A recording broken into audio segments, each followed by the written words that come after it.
Hello guys, hello sa mga Libra.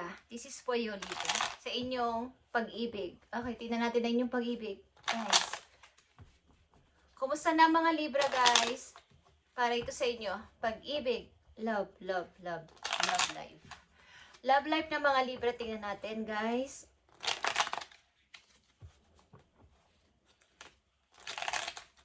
Okay. Love life ito ng mga Libra. Kumusta na kayo? Ulit-ulit ako. Pauwi na ba kayo galing sa trabaho, guys? Okay.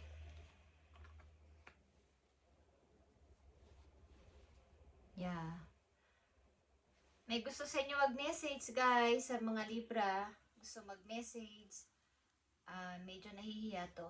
Shy. Shy. Nasa shy siya. Hindi siya yung tipong baga,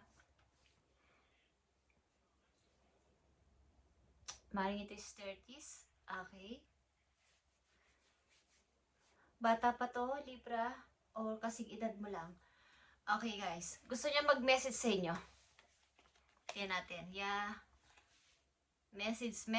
Like I said, meron ba kayong kakilala o nakilala sa online at mukhang ito ay nagme-message sa inyo madalas? Direct message. Meron ba kayong nakilala sa online at happy siya? Parang ito na yata yung pinakamasayang araw niya. Okay? Masaya siya sa ginagawa niya. At maaaring pangarap ka nito, tao na to, Libra.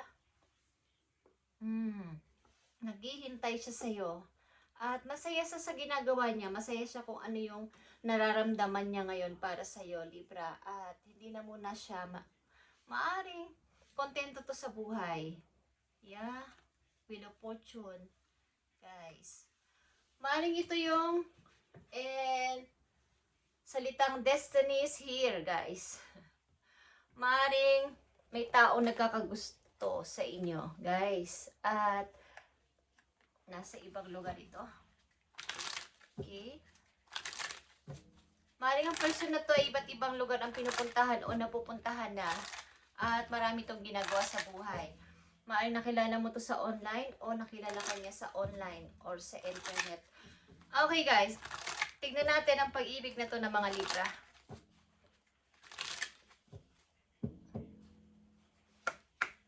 Pag-ibig ng mga Libra.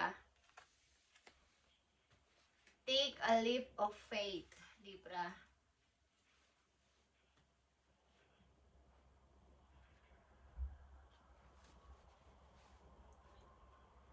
Maaaring hindi ka naman nagmamadali sa pag-ibig. Okay? With or without pag-ibig mo na is okay naman sa inyo. Sa mga Libra nandito sa reading. Mukhang kayo ay hindi naman masyadong nagmamadali. Kung mayroon man o walang pag-ibig is okay lang sa inyo. Sapagkat ilan sa inyo dito ay busy. Maraming ginagawa at pinagkakaabalahan sa buhay. At may person dito na nagkaka-interest sa inyo, guys.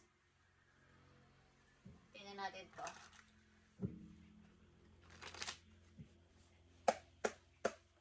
Sa mga Libra, tingnan natin to, guys. Sa pag-ibig ng mga Libra, masaya siya, nandyan lang siya sa tabi.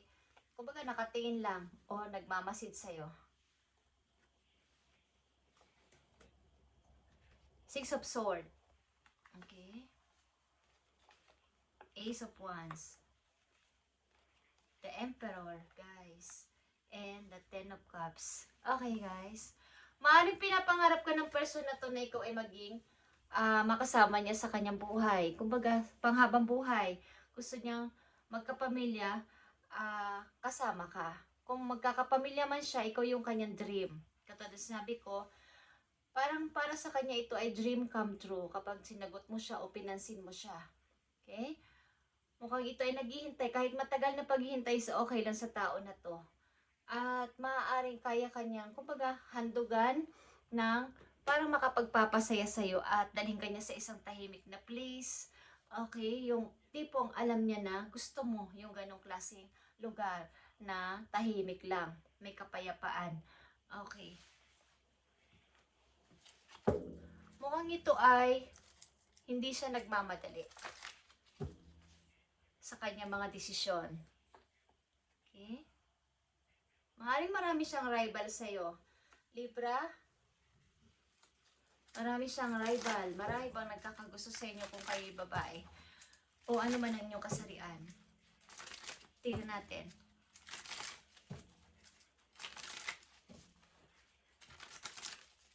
Kumbaga ito yung isa itong person na hindi niya agad-agad nire-reveal ang kanyang nagpapakita man siya ng motibo sa inyo, nagpapapansin, pero yung kanyang totoong nararamdaman ay sinisigurado niya muna bago siya magsalita ng diretso. Okay guys? Pero ang dream talaga niya ay isang masayang family with you at magkaroon kayo ng anak o ilan sa inyo dito ay may kasama ng anak sa buhay at kaya kanyang i-provide. Okay. Parang gusto niya, siya yung superhero ng buhay mo. Libra, tingnan natin ang inyong katanungan. Okay, magtanong kayo sa inyong isip. At taos sa inyong puso. Guys, ang pagtatanong, yes or no, na ang sagot dito ay yes or no. Specific lang na ang sagot dito ay yes or no. Tingnan natin. Habang ginagawa ko to, is magtanong kayo sa inyong isip kung anong gusto ninyong itanong.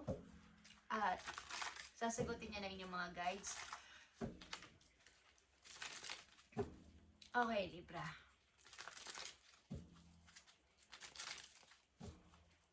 May katanungan na ba kayo, Libra? Tingnan natin. Yes or no ang sagot dito, guys.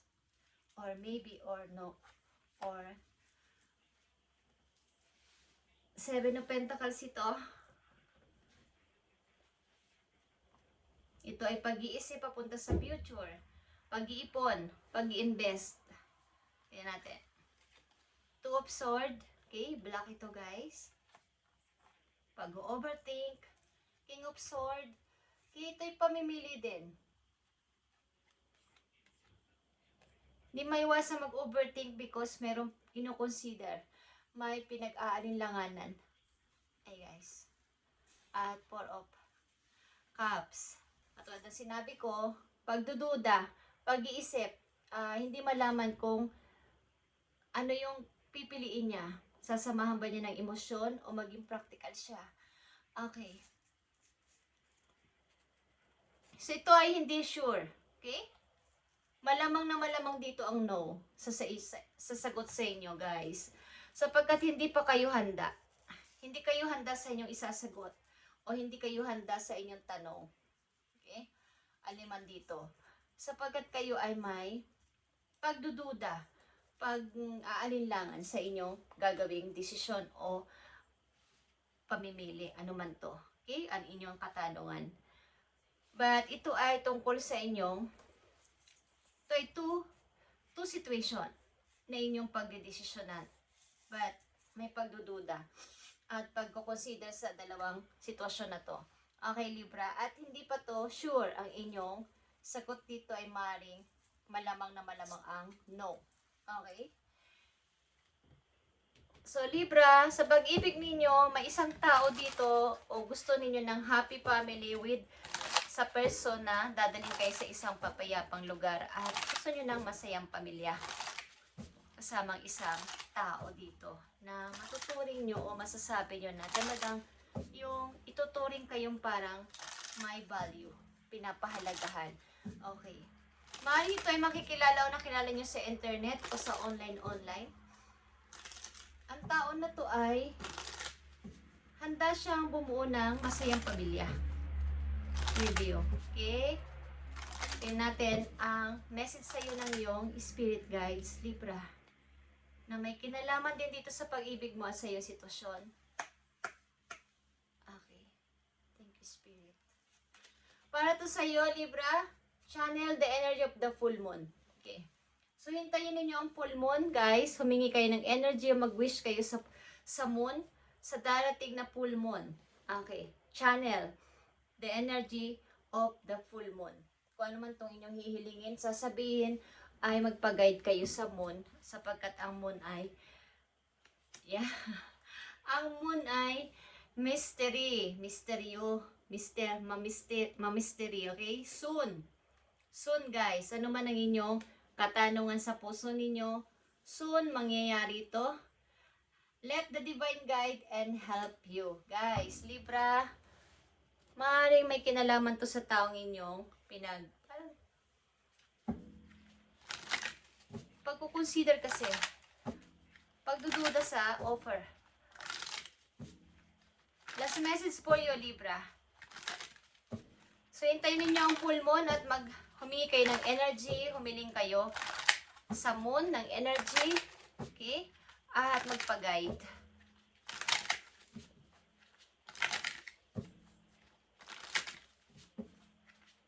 Tignan natin. Para to sa mga Libra na nandito sa reading, bibigyan ng message today. At magkakaroon ka ng masayang pamilya dito. Libra, kung ang heart ninyo ay masayang family, okay, kasama mo ang isang taong talagang dream ka, pangarap ka, mahal ka. Okay? Bountiful nature, Libra. Spending time in nature help shift you to higher vibration and reminds you of God's infinite abundance. Okay. So, maminsan-minsan, kayo ay lumabas-labas at mag-spend ng time sa nature. Sa labas, mag-walking, tumingin sa mga, punta sa mga park, sa dagat, kung meron, o kung kayo malapit sa may bundok, sa mga puno, is mag-spend kayo kahit paminsan-minsan ng inyong oras doon. Guys, okay? Doon marirealize na unlimited pala ang kayamanan ni God. Dahil sa nature pa lang, sa paligid pa lang, makikita mo ng kanyang mga nilikha. Sobrang nakakamangha, di ba? So, yung kanyang biyaya na pwedeng ibigay sa atin, sa inyo ay unlimited. Walang katapusan.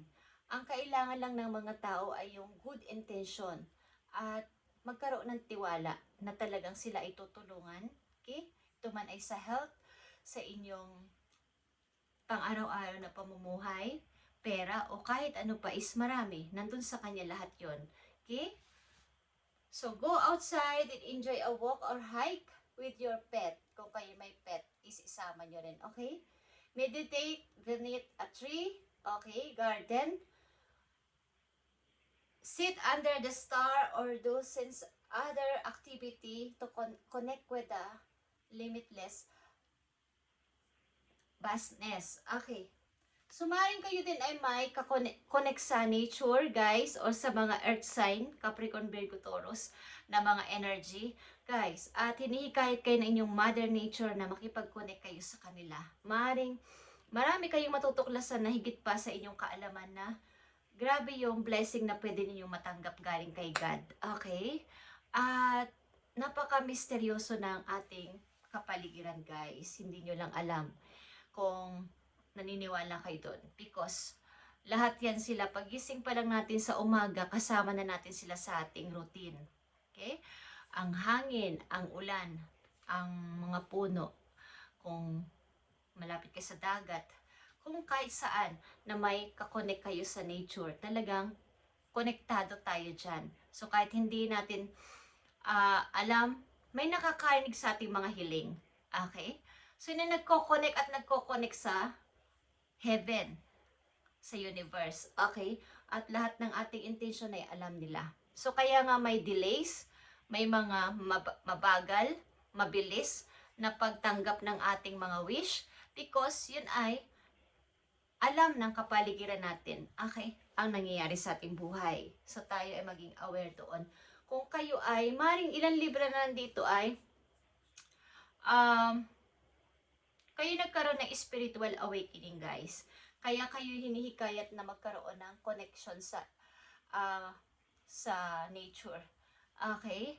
So, sa pag-ibig ninyo, katulad na sinabi ko, sa umpisa pa lang is, may taong tutok na tutok sa inyong pansin, guys. At gustong-gusto kayong makasama. Maaring mag-help sa iyo to. Okay? Na magkaroon ka ng masayang pamumuhay in the near future o nandyan na. Makikita nyo to guys. They are the one. You have already met the romantic partner you seek. So, na-meet mo na siya o mamimit mo na siya soon. Okay, Libra? Let the divine guide and help you. Na-meet mo na siya o mamimit mo na. Okay, ang person na to na yung pangarap na makasama bang buhay kung magkakaroon ka ng pamilya. Ito ay masayang pamilya, guys. At maaaring ito yung masasabi mong iyong superhero. Okay? Lagi itong gusto niya siya yung laging nauuna kapag ikaw ay nangangailangan, humingi ng advice. So ano is lagi siyang andyan, naka-help at pakinig sa iyong mga sinasabi. Ano man ang sinasabi mo, kwento mo, nakikinig siya. Okay? At ito ay isang talagang father figure na person. Okay? Thank you, Libra, and God bless. Okay, hintayin ninyo ang full moon at mag-wish kayo. Humingi kayo ng energy sa moon, guys. Sobrang nakaka-amaze kapag ito inyong nagkaroon kayo ng aware dito. Okay? Thank you, Libra, and God bless.